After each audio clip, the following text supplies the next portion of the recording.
ये students, good morning.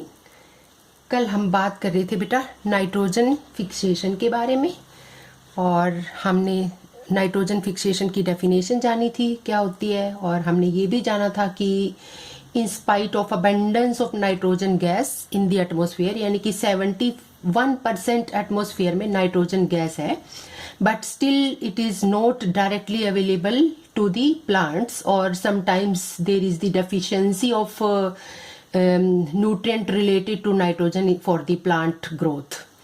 क्यों ऐसा क्यों होता है? क्योंकि वो नाइट्रोजन को डायरेक्टली एटमॉस्फेयर से एब्सॉर्ब नहीं करते, बल्कि they absorb it in two forms, जो दो एनायन, अमोनियम आयन और आपका नाइट्रेट आयन। तो इसका मतलब नाइट्रोजन गैस को पहले कन्वर्ट करना पड़ेगा आइदर टू अमोनियम आयन और to nitrate ion, then only it can be used by the plants और फॉर द बायोलॉजिकल पर्पसेस। तो नाइट्रोजन फिक्सेशन क्या है?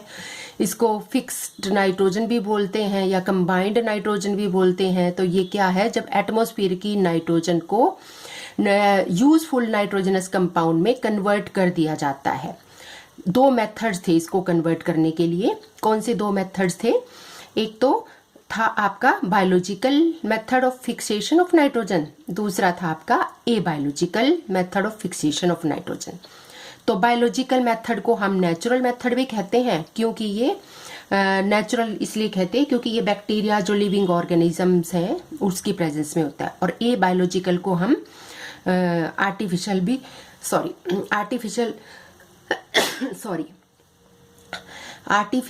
मेथड भी कह सकते हैं या इन विट्रो मेथड भी कह सकते हैं।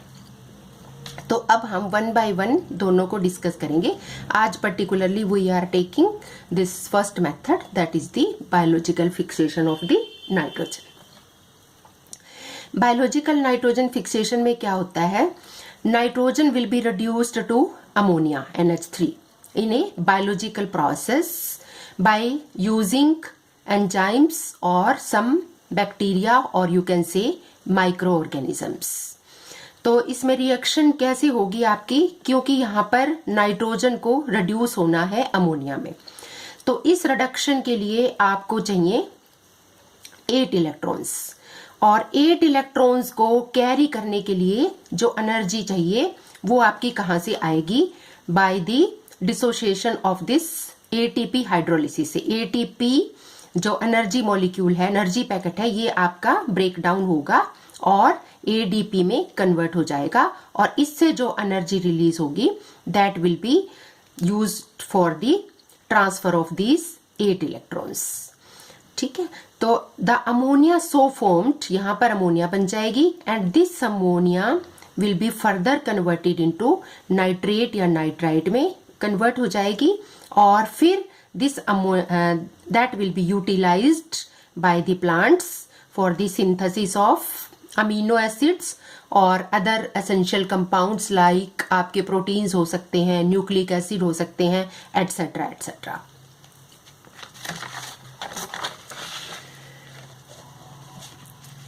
तो अब कौन कौन से माइक्रो ऑर्गेनिजम्स यानी कि बायोलॉजिकल फिक्सेशन में आपके इन्वॉल्व होंगे?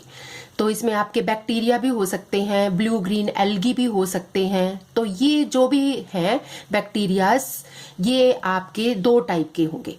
एक तो होंगे आपके एसिम्बायोटिक, एसिम्बायोटिक को हम फ्री लिविंग बैक्टीरियाज भी कहते हैं, और दूसरे होंगे सिम्बायोटिक। एसिम्बायोटिक यानी कि किसी दूसरे प्लांट वगैरह के साथ वो एसोसिएटेड नहीं है, they are living freely in the soil और एटसेट्रा। तो सिम्बायोटिक वाले क्या हैं? They are not free living, they are associated with some other organisms. ठीक है, तो एसिम्बायोटिक बैक्टीरिया हमारे फ्री लिविंग बैक्टीरिया हैं, और इसका एग्जाम्पल है जैसे एजोबैक्टर। एजोबैक्टर क्या है आपका? This is an aerobic bacteria. इसी तरह से कुछ आपके एनएरोबिक बैक्टीरिया भी हो सकते हैं, जैसे ये क्लोस्ट्रीडियम पास्चुरेनम, ये आपका एनएरोबिक बैक्टीरिया है। Aerobic means which works in the presence of air, anaerobic means without air. तो इसी तरह से कुछ another group of living bacterias भी होता है, that is known as facultative group, and they can grow aerobically और anaerobically in both the manner, यानी यू कैन से जो एसिम्बायोटिक बैक्टीरिया हैं they can fix the nitrogen in both the manner, aerobically and एनएरोबिकली, यानी कि in the presence of air और in the absence of air.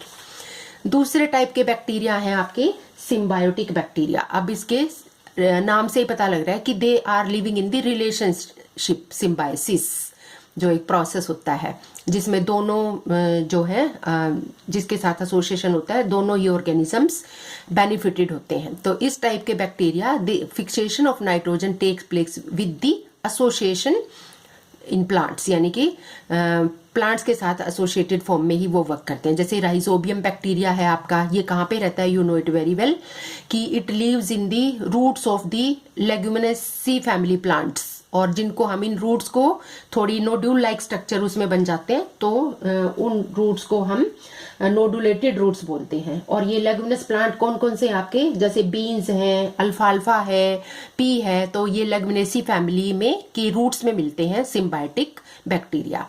दूसरा सियानोबैक्टीरिया, ये क्या है, these are blue green algae and they also perform the nitrogen fixation, कहाँ पर, in the ocean and up to some extent in the fresh water, and they are anaerobic, यानी कि in the aerobic, aerobic means in the presence of air they can fix the nitrogen. तो all these microorganisms nitrogen को reduce करके they will produce ammonia through the activity of a enzyme that is known as nitrogenase. तो जो 4 fundamental requirements क्या होंगी biological nitrogen fixation के लिए, एक तो नाइट्रोजिनेज एंजाइम आपका होना चाहिए। First one is this is an bacterial enzyme, कौन सा, nitrogenase. This is very important from examination point of view, क्योंकि कई बार इसके ऊपर शॉर्ट नोट पूछा जाता है कि नाइट्रोजिनेज एंजाइम्स क्या होते हैं, तो यहाँ पर आपको बड़ा केयरफुली इसके बारे में जानना है। Nitrogenase enzyme which catalyse the process, जो इस प्रोसेस को स्पीड अप करते हैं यानी कैटालाइज करते हैं। सेकंड वन, आपको पता है कि रिडक्शन होना है यहाँ पर नाइट्रोजन का अमोनिया में, तो इसका मतलब कोई strong reductant that is used and like ferredoxin, this is a strong reductant, this will be used and it behave as an electron carrier, क्योंकि खुद with its low redox potential है इसकी खुद की। और तीसरा जो है, इस इलेक्ट्रॉन को कैरी करने के लिए ऑब्वियसली आपको एनर्जी चाहिए, तो एनर्जी आपको कहाँ से मिलेगी, एनर्जी रिच मॉलिक्यूल से ही मिलेगी। एनर्जी रिच मॉलिक्यूल इसमें फिर आपका हाइड्रोलाइज हो जाएगा, वो क्या है, एनर्जी रिच मॉलिक्यूल यानी कि adenine triphosphate that will be used and that will hydrolyze to ADP, adenine diphosphate, and that energy will be used for carrying of the electron. चौथा क्या है, ऑक्सीजन फ्री कंडीशंस आपको चाहिए। Mostly these microbes these fix the nitrogen under anaerobic conditions. तो nitrogenase enzyme is responsible for nitrogen fixation. और ये nitrogenase enzyme basically किससे बना हुआ है, it consist of 2 metal proteins. और कौन कौन से वो 2 मेटल प्रोटीन्स हैं, पहला प्रोटीन है इसमें आयरन प्रोटीन, और इसको हम आयरन सल्फर प्रोटीन भी बोलते हैं, या इसको नाइट्रोजिनेज रिडक्टेज भी बोलते हैं। और सेकंड प्रोटीन कौन सा है, this is the molybdenum iron protein and also known as MOFES protein. तो ये किस तरह से काम करते हैं,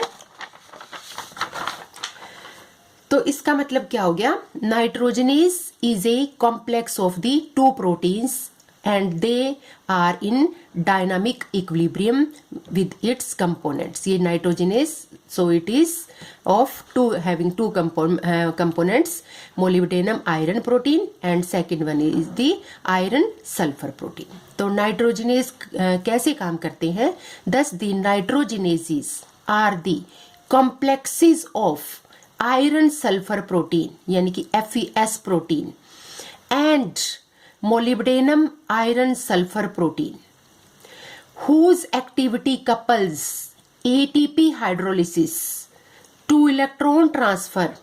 कहाँ से, जो आपका strong reductant एक आपने यूज किया था, that was the from ferredoxin by carrying out reduction of nitrogen to ammonia।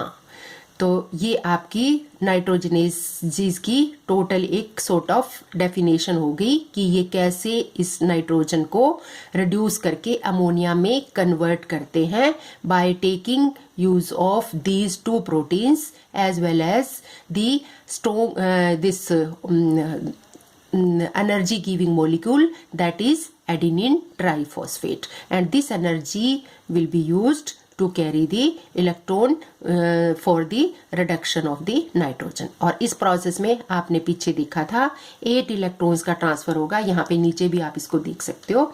तो अब हम दोनों प्रोटीन जो इसमें इसके कंस्टिट्यूएंट हैं उनके बारे में हम थोड़ा सा जानते हैं। एक तो है फर्स्ट प्रोटीन, तो आपका है आयरन प्रोटीन है। आयरन प्रोटीन का दूसरा नाम आयरन सल्फर प्रोटीन भी है, और ये कंपैरेटिवली स्मॉलर प्रोटीन है आपका, तो इसलिए दूसरे वाले के कंपैरिजन में इसका मॉलिक्यूलर वेट भी आपका कम है, और इसके मॉलिक्यूलर वेट की रेंज है नियर अबाउट 50,000 से लेके 70,000 तक। और इसका नाम एजोफेरिडॉक्सिन भी है। Azo word you know it कि it is related to nitrogen, और it is yellow in colour and this is very sensitive to air. और ये किससे बना हुआ है? इसमें Fe4 S4 के क्लस्टर्स होते हैं, और उसको हम क्या कहते हैं? They are known as ferredoxin core. और इसकी स्ट्रक्चर नेक्स्ट पेज पे शो की गई है, वो मैं आपको दिखा देती हूँ। ये है आपका, this is the structure of your iron sulphur protein. तो यहाँ पर क्या है? यहाँ पर यू कैन सी 1 2 3 4 एंड 1 2 3 4, ये दिस वन। तो ये Fe4 S3 क्लस्टर्स हैं इसमें, और जो फोर्थ वाला सल्फर एटम है वो आपका यहाँ पर शेयर्ड है 2 thiol ligands from cysteine bridge the F4S3 cluster. तो यहाँ पर आयरन के साथ जो साइड में ये प्रोटीन लिंकेजेस आपकी नहीं दिखाई गई है। और ये यहाँ पर क्या है? यहाँ पर this is Fe4S4 cubanes with disulphide linkages and 2 thiol bridges. ये यहाँ पर थायोल ब्रिजेस दिखाए गए हैं, एंड प्रोटीन लिंकेजिंग भी दिखाई गई है इसमें आयरन के साथ, लेकिन प्रोटीन लिंकेजिंग यहाँ पे सिस्टीन दिखाया गया है, लेकिन यहाँ पर आयरन के साथ प्रोटीन लिंकेजेस नहीं दिखाई गई है। तो this is the structure of the iron sulphur protein.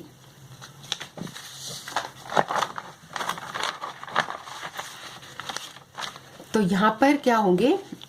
इसको हम Fe4S4 क्लस्टर्स को फेरिडॉक्सिन कोर बोलते हैं। तो इट बाइंड्स दी ATP यानी कि magnesium ATP and hydrolysis the 2 ATP molecule पर इलेक्ट्रॉन, क्योंकि यहाँ पर पता है टोटल आपके 8 इलेक्ट्रॉन्स ट्रांसफर होंगे